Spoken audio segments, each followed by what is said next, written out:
ويسألونك عن ذي القرنين قل سأتلو عليكم منه ذكرا إنا مكنا له في الأرض وآتيناه من كل شيء سببا فأتبع سببا حتى إذا بلغ مغرب الشمس وجدها تغرب في عين حمئة ووجد عندها قوما قلنا يا ذا القرنين إما أن تعذب وإما أن تتخذ فيهم حسنا قال أما من ظلم فسوف نعذبه ثم يرد إلى ربه فيعذبه عذابا نكرا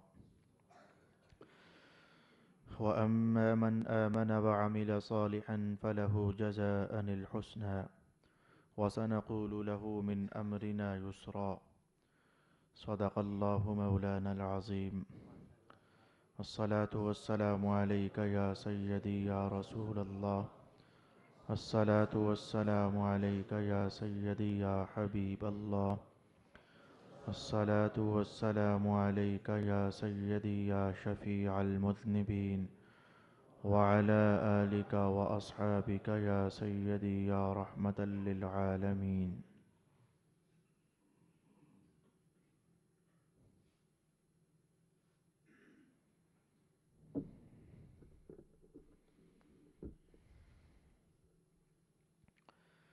اور آپ سے ذوالقرنین کے متعلق سوال کرتے ہیں، آپ کہیے کہ میں عن قریب تمہارے سامنے ان کا کچھ ذکر کروں گا۔ بے شک ہم نے ان کو زمین میں اقتدار عطا کیا تھا، اور بے شک ہم نے ان کو ہر چیز کا ساز و سامان دیا تھا۔ سو وہ ایک مہم کی تیاری کرنے لگے، حتیٰ کہ جب وہ غروب آفتاب کی جگہ پہنچے تو انہوں نے اسے سیاہ دلدل کے چشمے میں ڈوبتے ہوئے پایا، اور انہوں نے اس کے پاس ایک قوم کو پایا۔ ہم نے کہا اے ذوالقرنین، تم ان کو عذاب پہنچاؤ یا ان کے ساتھ حسن سلوک کرو۔ اس نے کہا جس شخص نے اپنی جان پر ظلم کیا تو عن قریب ہم اس کو سزا دیں گے، پھر وہ اپنے رب کی طرف لوٹایا جائے گا تو وہ اس کو بدترین عذاب دے گا، اور جو شخص ایمان لے آیا اور اس نے نیک عمل کیے تو ہم اس کو اچھا بدلہ دیں گے، اور عن قریب ہم اس کو آسان کاموں کے احکام دیں گے۔ صدق اللہ مولانا العظیم۔ حضرت ذوالقرنین کے متعلق گزشتہ 2 نشستوں میں ہم نے احادیث رسالت مآب صلی اللہ علیہ وآلہ وسلم اور آثار صحابہ کی روشنی میں ان کے چند سفروں کے حالات پڑھنے کی کوشش کی۔ قرآن حکیم آج ایک لمبے سبق کے ساتھ ہمیں اگلی منزل کی طرف بڑھانے کے لیے آج ہم پھر اس نشست میں جمع ہیں۔ تو مولا کائنات نے بھی حضرت ذوالقرنین کا ذکر کیا، لیکن فرمایا کہ من ہو، ہم نے بس تھوڑا سا ذکر کیا ہے۔ زیادہ حالات، وہ جو میں نے آپ سے کہا کہ زیادہ حالات، وہ بھی کل نہیں تھے، وہ بھی تھوڑے ہی سے تھے۔ لگتا ایسی ہے کہ قرآن حکیم نے تھوڑے بیان کیے تو ہمیں بھی بس کچھ اور ملا کر تو تھوڑے ہی بیان کرنے چاہیے۔ سارے کے سارے بیان کرنے میں قرآن حکیم نے کوئی حکمت ہی جانی، تو فرمایا کہ ہم ان میں سے کچھ نہ کچھ آپ کے سامنے ضرور بیان کریں گے۔ تو آئیے ان حالات میں سے چند حالات 3 سفروں سے پہلے کے اور 3 حالات قرآن حکیم نے حضرت ذوالقرنین کے سفروں کے حوالے سے ارشاد فرمائے۔ سفروں سے پہلے کی حالات کیا ہے؟ فرمایا ہم نے ان کو زمین میں اقتدار عطا کیا تھا۔ آج میں آتے ہوئے علامہ اسماعیل حقی کو پڑھ رہا تھا تو آپ نے ارشاد فرمایا کہ حضرت ذوالقرنین کی زندگی 2 طرح کے حالات پر مشتمل ہے۔ ایک طرح کی حالت یہ ہے کہ بادشاہ تھے، خود قرآن حکیم نے ارشاد کیا، حدیث میں تو آتا ہے کہ روئے زمین کے بادشاہ تھے۔ تو آپ کی زندگی کا ایک حصہ ایسا تھا جیسا کہ ہر انسان کی زندگی میں تقریباً ہوتا ہے، نئی نئی جوانی ہو، زور آزمائیاں ہوں، چھاتیوں کو تان نہ ہو، سینہ زوریاں ہوں، ذہنوں کے اندر ولولے ہوں، جوش ہو، جذبہ ہو، تو بندہ کچھ بھی کار گزرنے کا عزم مصمم رکھتا ہو، کسی کو بھی پکڑ کر گرا دینے کا ارادہ، گرے ہوئوں کو اٹھا دینے کا پروگرام، یہ ساری باتیں آپ کی زندگی میں تھیں۔ تو جو آپ کے اردا گرد رہنے والے دوست تھے محسوس کرتے تھے کہ آپ طاقت آزمائی زیادہ کرتے ہیں، بس میں نے محتاط الفاظ استعمال کر دیے، وہ محسوس کرتے تھے کہ آپ طاقت آزمائی زیادہ کرتے ہیں۔ تو ایک بار ایسا ہوا کہ آپ کے دوستوں میں سے جو بہترین دوست تھا، دوستوں کی دنیا میں بہترین دوست وہی ہوتا ہے جو اچھے برے دونوں کی تصویریں اپنے دوست کے سامنے کر دیا کرتا ہے۔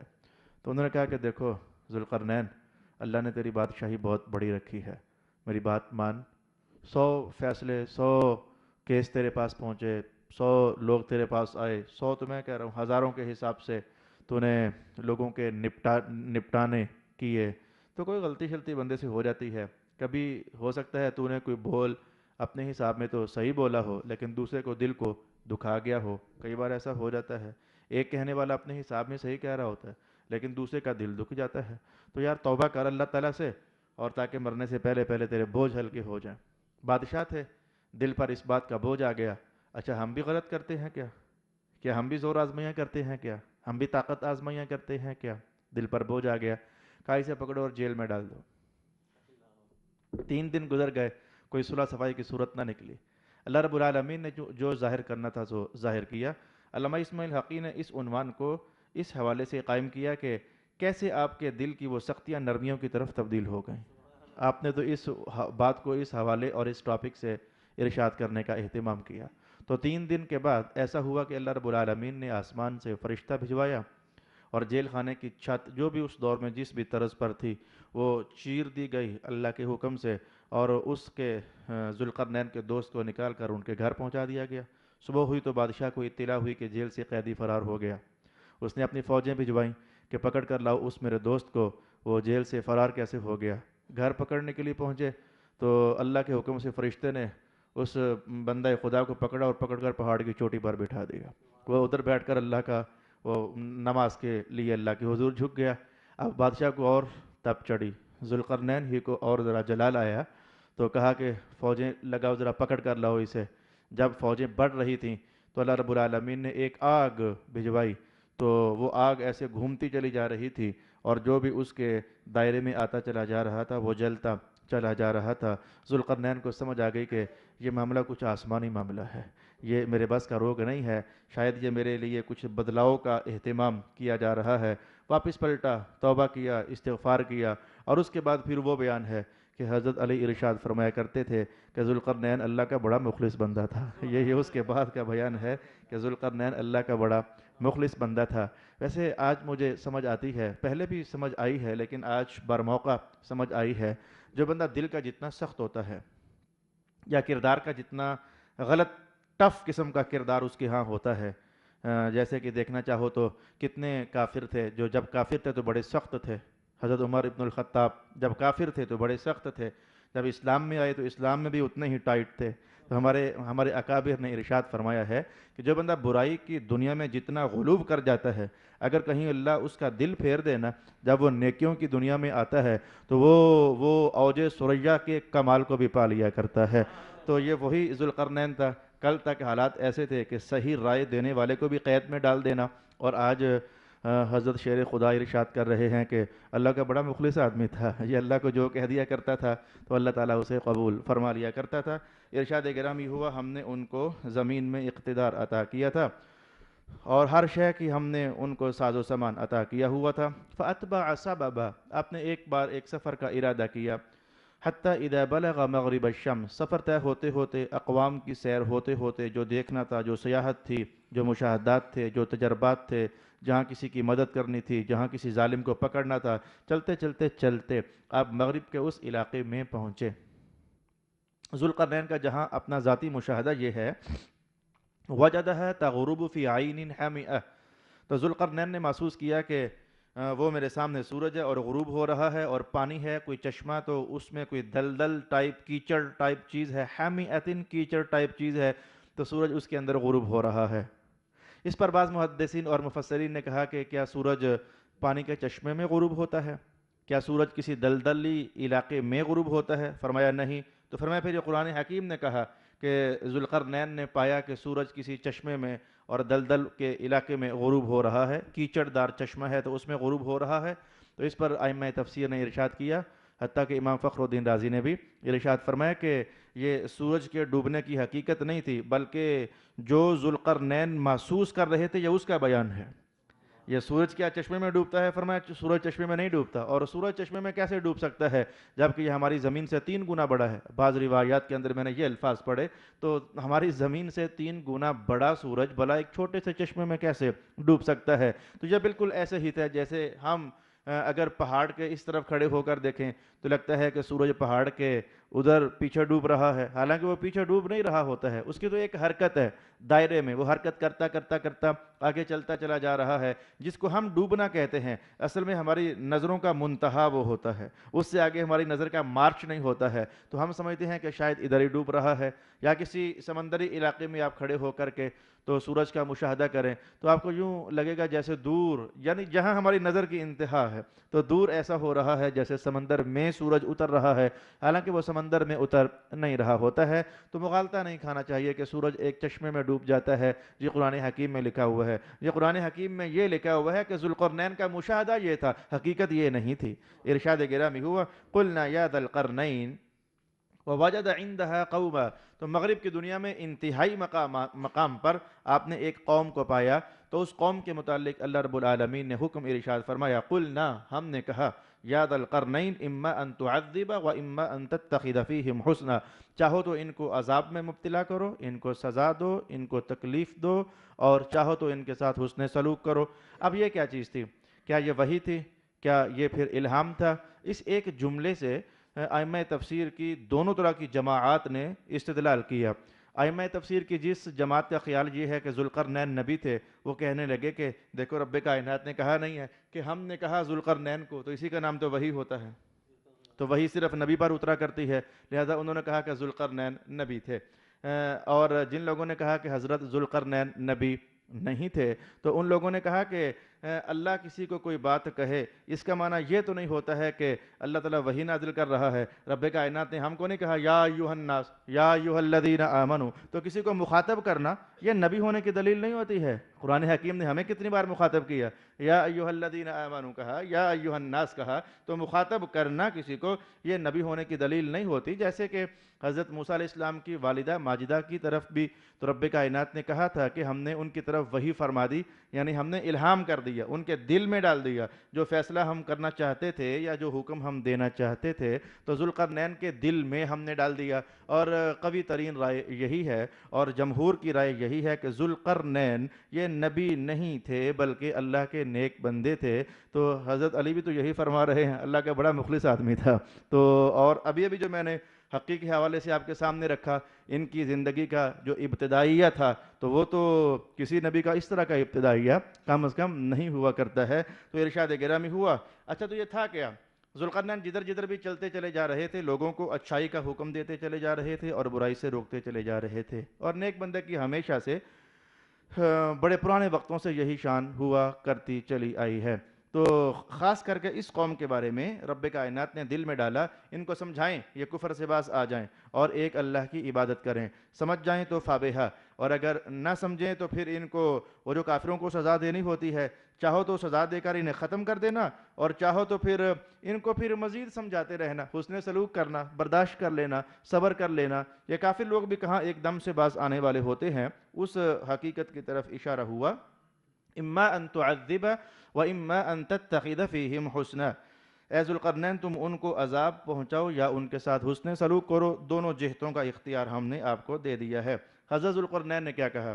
اما من ظلم فسوف نعذبہ، جو ظالم بن کر رہے گا، جو کافر بن کر رہے گا اس کو ہم سزا دیں گے، جو ظالم بن کر رہے گا اس کو ہم سزا دیں گے۔ ثم يرد الى ربه، پھر اسے پھیر دیا جائے گا اپنے رب کی طرف، فيعذبه عذابا نکرا، تو پھر وہ جو ہے اسے عذاب دے گا۔ کیا ایک جرم کی 2 بار سزا ہوگی؟ ایک بار ہم اس کو سزا دیں گے اور کہا پھر اسے اپنے رب کی طرف پھیر دیا جائے گا، تو کیا ایک جرم کی 2 بار سزا ہوگی؟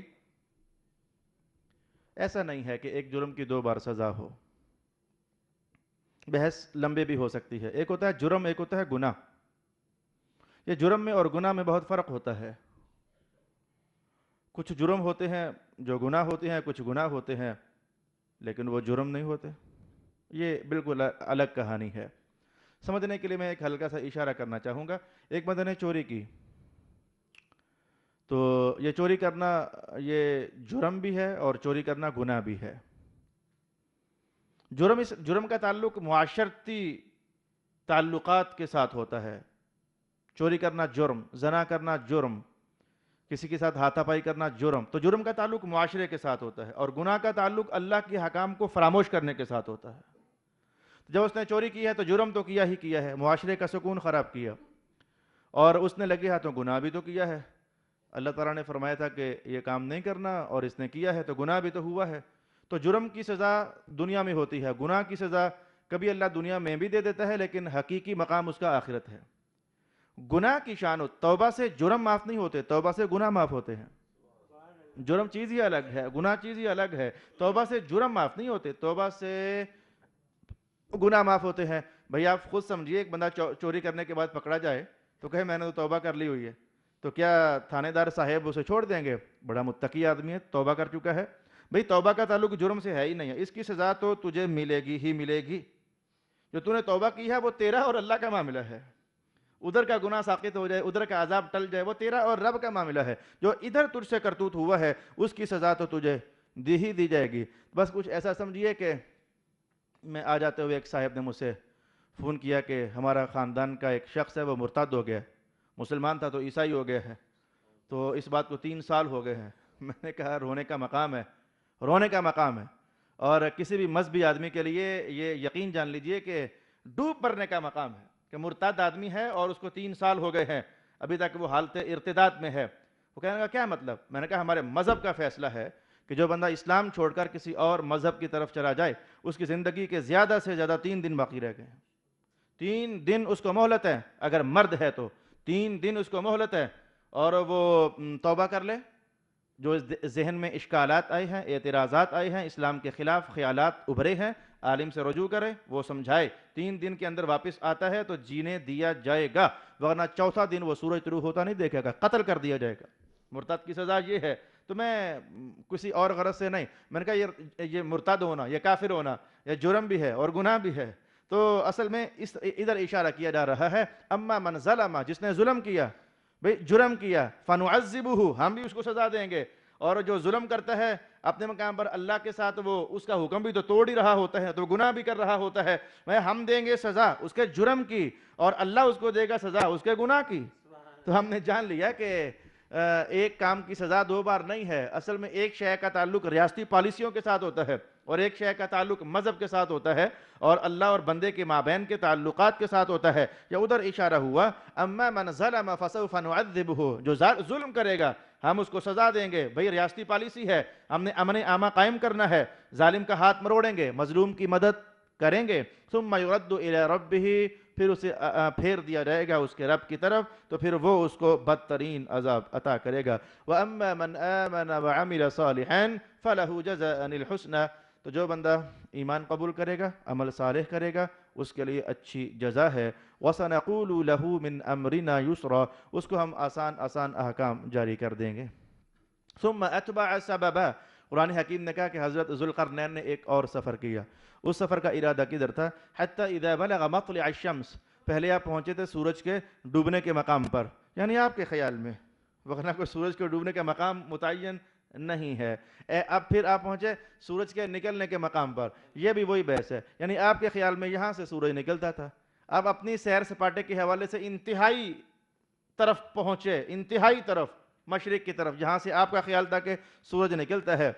رب کائنات نے فرمایا کہ وجدها تطلع على قوم، تو سورج نکل رہا تھا ایک ایسی قوم پر، لم نجعل لهم من دونها سترا، اس قوم کے درمیان اور سورج کے درمیان کوئی پردہ نہیں تھا. معنی یہ تھا کہ وہ لوگ ننگے تھے، انہیں کپڑا بننے کا ڈھنگ نہیں تھا اور وہ کپڑا پہننے کا دستور نہیں تھا، جسم کو ڈھانپنے کا کوئی قانون ان کے ہاں نہیں تھا، حتیٰ کہ پاؤں میں پہننے کے لیے جوتے بھی نہیں تھے، یہاں تک کہ ان کے لیے رہنے کے لیے مکانات بھی نہیں تھے. بس جنگلوں میں بسیرا کرتے، بالکل ایسے جیسے مینڈک اور یہ کچھوے اور یہ بندر اور یہ ریچھ اور یہ جنگلی جانور بسیرا کرتے ہیں. تو رب کائنات نے کہا کہ ذوالقرنین نے ایسے علاقے کا وزٹ بھی کیا ہوا ہے جہاں ایک ایسی قوم تھی کہ سورج کا ان کے درمیان کوئی پردہ نہیں تھا.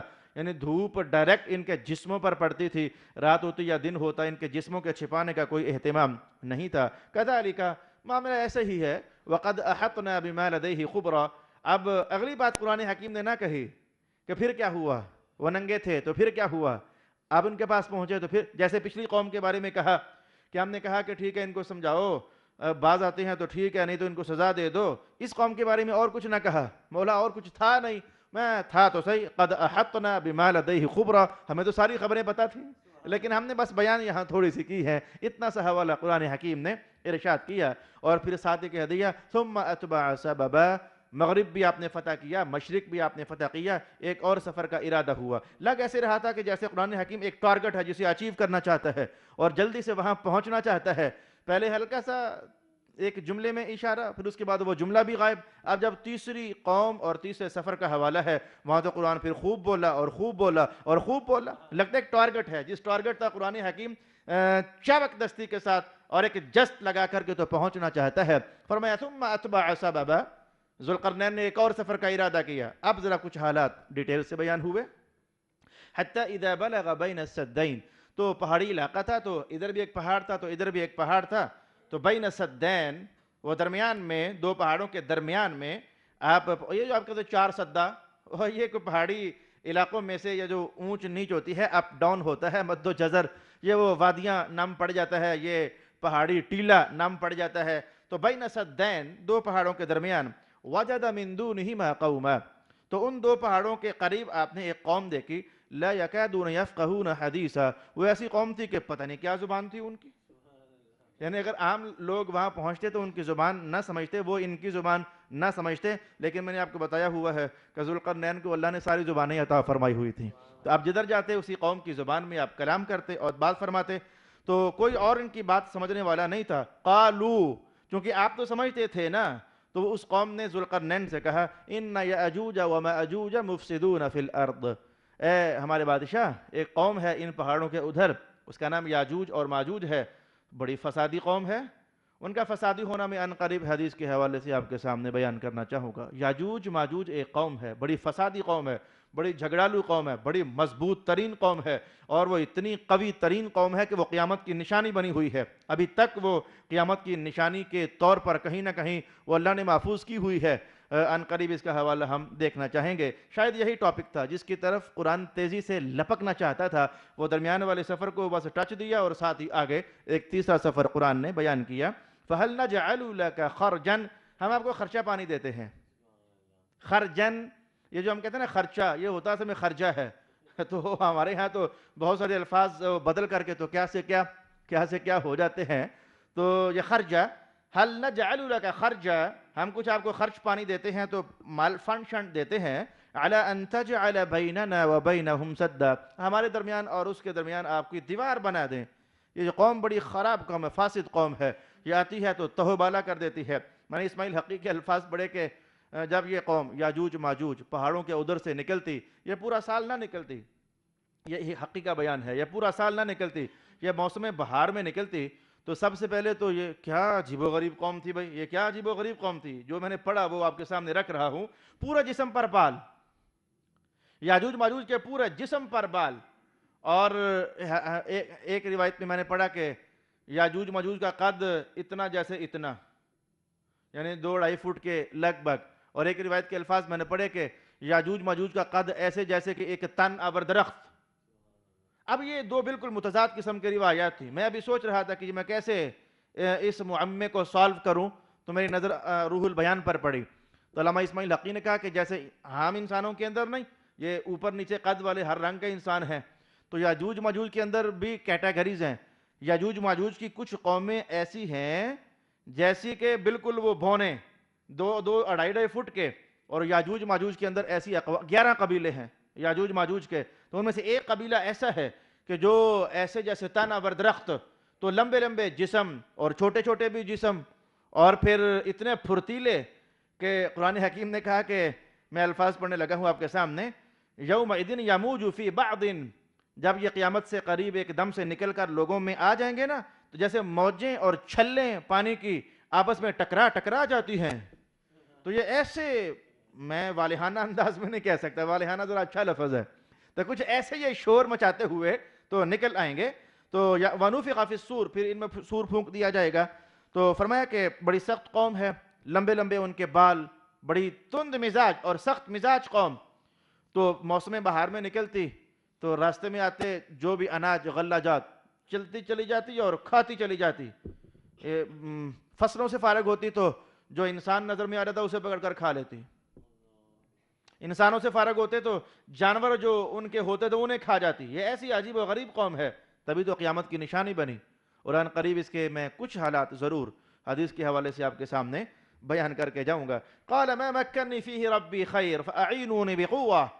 سکندر کہنے لگے، ذوالقرنین کہنے لگے، اور رہنے دو پیسے، ویسے پیسے بڑے ہیں ہمارے پاس، تم ایسا کرو کہ محنت مشقت کرو، ہمارے ساتھ مل کر کام شام کرو، پیسے ہمیں اللہ نے بڑے عطا فرمائے ہوئے ہیں. اجعل بینکم وبینہم ردما، میں تمہارا بندوبست کر دیتا ہوں. بادشاہ کو ایسا ہی ہونا چاہیے، جس قوم میں جو پریشانی آئے تو وہاں خود پہنچ کر وزٹ کر کے تو ان کا بندوبست کر کے تو انہیں سکھ پہنچانا. قرآن حکیم بادشاہت کا یہ نظریہ عطا فرماتا ہے.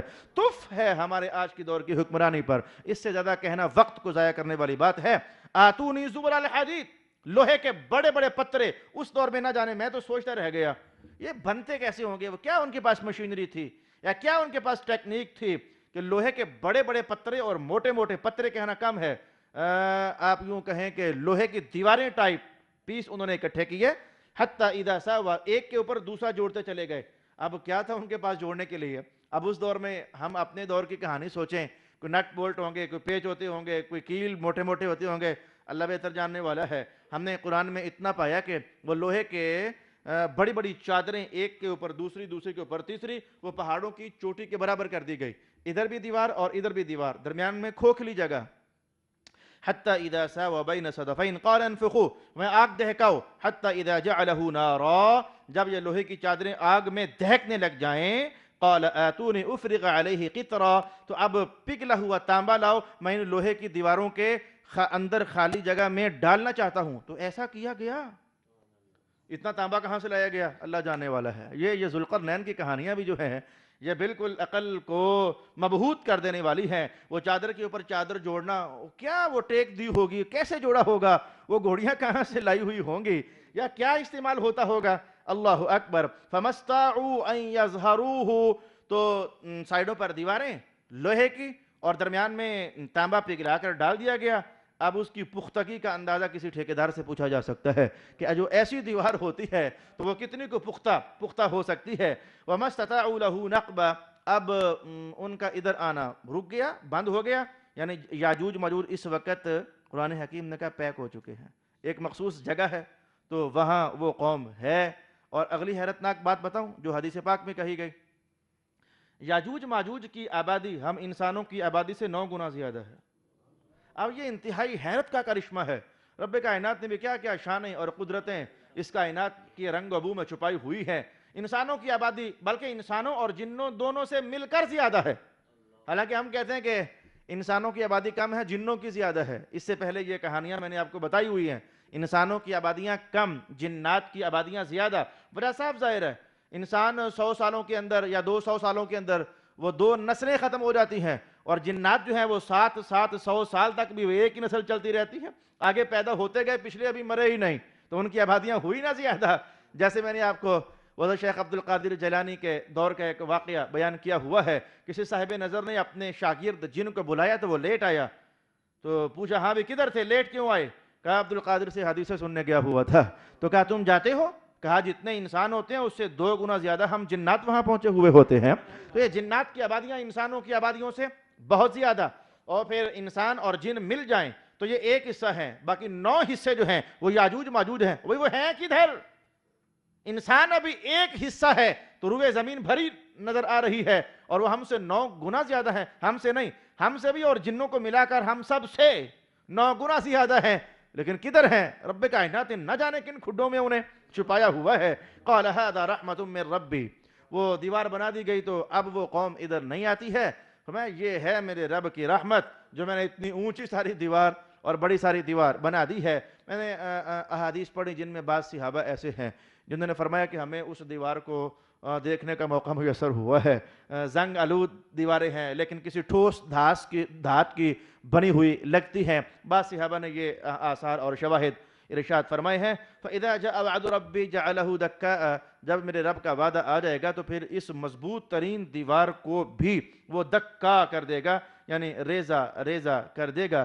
وَكَانَ وَعْدُ رَبِّي حَقًّا، اور میرے رب کا وعدہ برحق ہے۔ وَتَرَكْنَا بَعْدَهُمْ يَوْمَئِذٍ يَمُوجُ فِي بَعْضٍ، قیامت جب قریب ہوگی تو ہم ان کی وہ دیوار ختم کر دیں گے تو دیوار ریزہ ریزہ ہو جائے گی۔ قرآن حکیم نے ابھی کہا ریزہ ریزہ ہو جائے گی۔ تو یہ پتہ نہیں کتنے زمانوں کے قید جوش سے بھرے ہوئے، غصے سے بھرے ہوئے ایک دم انسانی آبادیوں پر حملہ کریں گے، اور فرمایا کہ جو کچھ بھی ان کے سامنے آئے گا اسے ہڑپ کرتے چلے جائیں گے۔ میں چاہوں گا کہ حدیث کے الفاظ ہم مشاہدے میں لے ہی آئیں۔ حضرت نواس ابن سمعان رضی اللہ تعالی عنہ بیان کرتے ہیں کہ اللہ تعالیٰ یاجوج اور ماجوج کو بھیجے گا۔ یہ میں نے بھلا کہاں سے اس کی تفسیر بیان کرنا شروع کر دی؟ قرآن کے یہ الفاظ وَتَرَكْنَا بَعْضَهُمْ يَوْمَئِذٍ، جب یہ دیوار ٹوٹ جائے گی تو ہم انہیں چھوڑ دیں گے، پھر تو نکلیں گے انسانی آبادیوں کی طرف۔ یہ میں نے اس عنوان پر روایت کے الفاظ آپ کے سامنے لانا چاہے۔ اب ہم یاجوج ماجوج کی چند معلومات جو حدیث پاک میں آئیں وہ سیکھنے کا ارادہ کر رہے ہیں۔ یاجوج اور ماجوج کو بھیجے گا، وہ ہر بلندی سے اور ہر پستی سے تیزی کے ساتھ پھسلتے پھسلتے نظر آئیں گے، جیسے لاکھوں چیونٹیاں ایک دم سے ہجوم کر کے کہیں سے باہر نکلیں۔ ان کی پہلی جماعت بحیرہ طبرستان سے گزرے گی، اور فرمایا کہ وہ اس سمندر کا سارا پانی پی لیں گے، تو جو بعد میں آنے والے یاجوج ہوں گے جب وہ وہاں سے گزریں گے تو وہ سوچیں گے کہ کیا کبھی یہاں کبھی پانی ہوتا تھا؟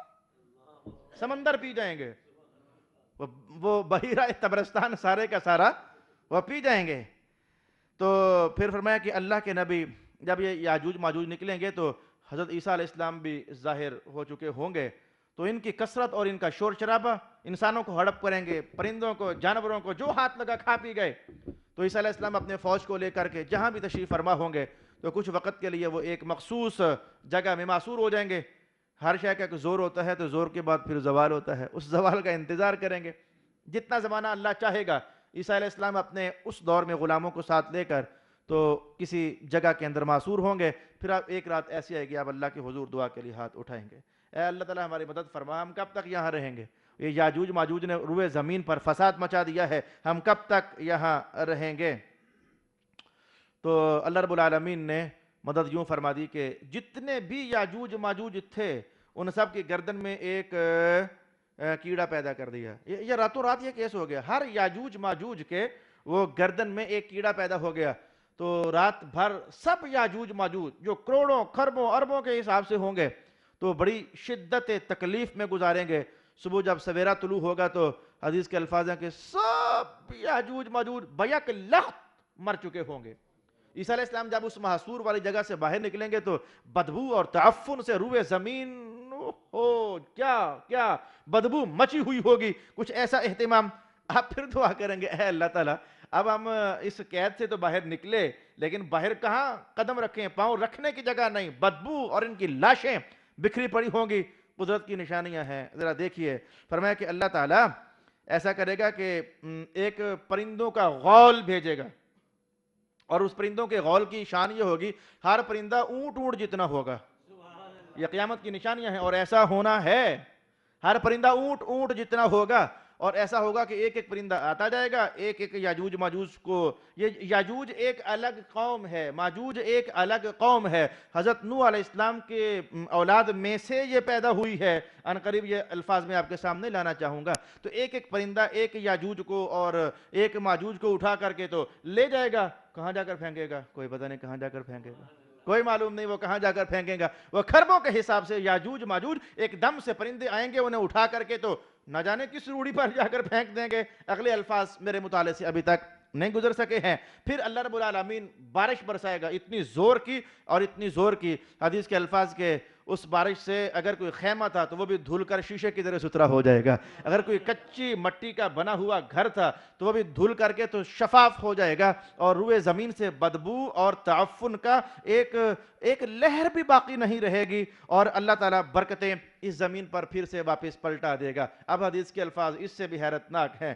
رسول پاک علیہ السلام نے فرمایا کہ برکتوں کا حال یہ ہو جائے گا کہ ایک انار اتنا بڑا ہوگا کہ پوری جماعت رج جائے گی، لیکن وہ انار ختم نہیں ہوگا۔ انار اتنے بڑے اللہ رب العالمین قیامت سے قریب پیدا فرما دے گا۔ مجھے خیال پڑ رہا ہے کہ انار کے چھلکے کے نیچے 100 بندہ بھی بیٹھ سکے گا۔ یہ میں نے روایت آج نہیں لیکن پہلے کہیں پڑی ہوئی ہے۔ اور ایک بکری کا دودھ ہوگا، بکری کا، لیکن وہ پورے قبیلے کو کافی ہو جائے گا۔ یہ یاجوج اور ماجوج کے مرنے کے بعد فوراً جو برکات کا نزول ہوگا، رسول پاک علیہ السلام نے اسے ارشاد فرمایا۔ یہ ڈیٹیل سے حالات نہیں ہیں، ڈیٹیل سے حالات میں آپ کو سنا چکا ہوں، قیامت کی نشانیاں کیا کیا ہیں وہاں میں یہ آپ کو حالات بتا چکا ہوں، لیکن آج صرف اتنا سمجھیے اب بالکل قیامت قریب ہو جائے گی۔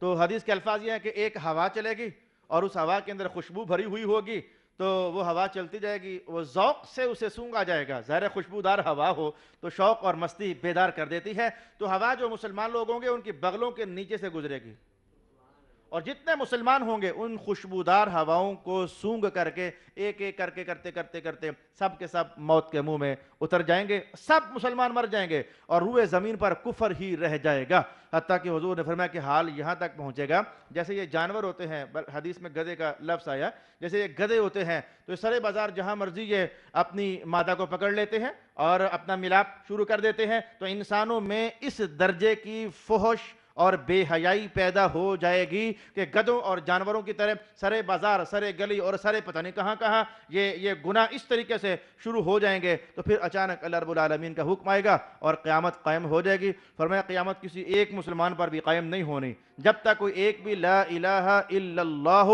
محمد الرسول اللہ پڑھنے والا باقی رہے گا، قیامت قائم نہیں ہوگی۔ جس دن وہ بھی نہیں رہے گا اب قیامت کی تیاریاں پھر شروع ہو جائیں گی۔ یہ یاجوج اور ماجوج کے متعلق پھر اگلی بات میں نے کہی کہ کچھ یاجوج ماجوج ایسے ہیں جن کا جسم چھوٹا اور کچھ ایسے ہیں کہ جن کا جسم بڑا، بلکہ ایک بالشت کے یاجوج ماجوج بھی۔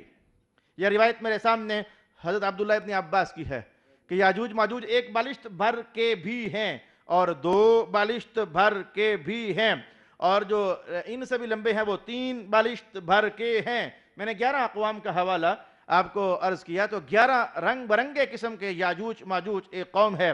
اور حضرت ابو ہریرہ ارشاد فرماتے ہیں کہ رسول پاک علیہ السلام نے فرمایا کہ نوح علیہ السلام کے 3 بیٹے تھے، ایک بیٹے کا نام سام، ایک کا نام حام اور ایک کا نام یافس۔ فرمایا کہ یہ جو سام تھا یہ سارے عرب والے ان سے پیدا ہوئے، یعنی ان کی نسل بڑی تو عرب والے پیدا ہوئے، روم والے سارے یہ سام سے پیدا ہوئے، اور یہ ایران والے سارے عرب، روم اور فارس، ایران، یہ تینوں جو بڑے ممالک ہیں یہ سام کی اولاد سے ہیں۔ حضرت نوح علیہ السلام کا ایک بیٹا سام اس کی اولاد سے، اور پھر فرمایا کہ دوسرے بیٹے کا نام تھا حام، یہ قبط والے، بربر والے اور حبشہ والے، یہ علاقے ہیں، یہ حام سے پیدا ہوئے، اور تیسرے بیٹے کا نام تھا یافس۔ میں یہ یاجوج ماجوج سارے یہ یافس کی اولاد ہے، یعنی حضرت نوح علیہ السلام کا بیٹا یافس یا اس کی اولاد میں سے اللہ رب العالمین نے اتنے پیدا فرما دیے۔ اور ایک روایت میں نے 22 اور 21 قبیلے بھی پڑھے کہ یاجوج ماجوج کے 22 قبیلے ہیں بڑے اور یاجوج ماجوج کے 21 قبیلے ہیں بڑے۔ کچھ باتیں ایسی ہیں کہ مشکل ہو جاتا ہے ذرا ان میں ترتیب دینا۔ کل ایک عالم مجھ سے کہنے لگے کہ یہ قیامت کے حالات کہیں ترتیب سے بھی ملتے ہیں، پہلے یہ ہوگا پھر یہ ہوگا پھر یہ ہوگا پھر یہ ہوگا۔ میں نے کہا قیامت کی حالات پر وہ دماغی گھوم جاتا ہے، ترتیب وہاں کہاں یاد رہتی ہے، وہاں تو اللہ چھوڑ ہی دے تو بہت بات ہے، تو وہاں کی ترتیب میں نے آج تک کہیں نہیں پڑھی ہے۔ تو قیامت کی نشانیوں کا بھی کچھ ایسا ہی حال ہے کہ کچھ نشانیاں آپس میں لگتا ہے یہ پہلے ہوگی یہ بعد میں، لیکن حتماً ہم ڈیٹیل ترتیب سے کہیں سب سے پہلے یہ نشانی، پھر یہ نشانی، پھر یہ نشانی اور پھر یہ نشانی، کچھ اس طرح کی بات میں کم علم آدمی ہوں، میرے پاس کچھ اس طرح کی ترتیب نہیں ہے۔ یہ یاجوج ماجوج کی حالات بھی کچھ انہی طرح کی حالات میں سے بنتے ہیں۔ میں کہ وَعَرَضْنَا جَهَنَّمَ يَوْمَئِذٍ لِّلْكَافِرِينَ عَرْضًا، قیامت والے دن ہم جہنم کافروں پر پیش کر دیں گے۔ الَّذِينَ كَانَتْ أَعْيُنُهُمْ فِي غِطَاءٍ عَنْ ذِكْرِي، جن کی آنکھیں ہماری یاد سے پردے میں رہتی تھیں، وَكَانُوا لَا يَسْتَطِيعُونَ سَمْعًا، اور وہ کچھ بھی سننے کی طاقت نہیں رکھتے تھے۔ ایک رکوع رہ گیا ہمارا سورۃ الکہف کا باقی۔ سورۃ الکہف عظیم الشان مارکوں کے ساتھ آخر کار اختتام پذیر ہونے کے قریب. پہلے میں نے سوچا تھا کہ شاید اگلی نشست آخری نشست ہوگی، ایک رکوع ہے تو سمٹ جائے گا، لیکن جب میں نے وہ رکوع کا مطالعہ کیا دیکھنے کے لیے کہ اگلی نشست میں سمٹ سکے گا یا کہ نہیں، تو ایک آیت ایسی نظر آ گئی جس میں ایک لفظ ایسا نظر آ گیا جس لفظ نے کہا کہ مجھے پوری نشست الگ سے دو. اور میں آپ کو بتا دیتا ہوں، وہ آپ کی بھی طلب ہوگی سننے کے بعد شاید، رسول اللہ علیہ السلام سے ایک اعلان کروایا گیا. وہ اس اعلان سے کئی لوگ بڑے بدکے ہیں اور کئی لوگوں کو اللہ نے سمجھ بھی نصیب کی ہے. وہ اعلان آج سن لو، اور وہ اعلان کی وضاحت اگلی نشست میں نہیں ہوگی، بلکہ اس سے اگلی نشست میں صرف ہم اس ایک اعلان کو سماعت کریں گے. میں نے اب یہ اگلی بار کہتا کہ اگلی بار یہ عنوان ہوگا، لیکن میں نے آج ہی کہہ دیا، یعنی 15 دن پہلے. ذرا تیاری ہونی چاہیے، عنوان کچھ ایسا ہے، اس کے لیے ذرا تیاری ہونی چاہیے، بھرپور تیاری ہونی چاہیے، اپنے احباب محبت کو ساتھ لانے کا پورا اہتمام کرنا چاہیے. وہ ایک رولا ہے، وہ بنا دیا گیا ہے، نہیں تھا، بنا دیا گیا. بتا ہی دوں کیا اعلان ہے. محبوب اعلان کر دیجئے انما انا بشر مثلکم. ان کو اعلان کر دیجئے کہ ہم تمہاری طرح بشر ہیں. کیا مطلب ہے اس کا؟ یہ ایک کہانی ہے. نبی ہم جیسا ایک بشر ہے، یہ ایک کہانی ہے، بڑی دلچسپ کہانی ہے. تو پھر ہم یہ تبھی دیکھیں گے جب یہ آئے گی. یقیناً رکنے والی ہے، یقیناً توجہ کے لائق ہے. ہم تو صاف محسوس کرتے ہیں کہاں ہم کہاں ہمارے آقا. کوئی سمجھ نہیں آتی حالات کی، لیکن قرآن نے اعلان کروایا ہے. تو پھر یہ اعلان کس سینس میں کروایا ہے، یہ چیز انتہائی توجہ کے لائق ہے. لہذا آپ کے پاس اگلی جمعرات بھی ہے دعوت دینے کے لیے، اور اس سے اگلی تو پھر فائنل سبق سیکھنے کے لیے ہوگی. بھرپور دوستوں کی ساتھ حاضری ہوگی اور ہم سیکھیں گے کہ رسول اللہ علیہ السلام کیا بشر ہیں، یا پھر کیا نور ہے، یا پھر کیا دونوں ہی ہیں، یا پھر کیا ہے. اگر بشر ہیں تو پھر کیا پھر ہم جیسے ہیں؟ اگر ہم جیسے ہیں تو پھر لگتا کیوں نہیں کہ ہم جیسے ہیں؟ اور اگر ہم جیسے نہیں ہیں تو کہا کیوں گیا کہ تم جیسے ہیں؟ یہ ساری باتیں ہیں لائق توجہ. صدق اللہ العظیم.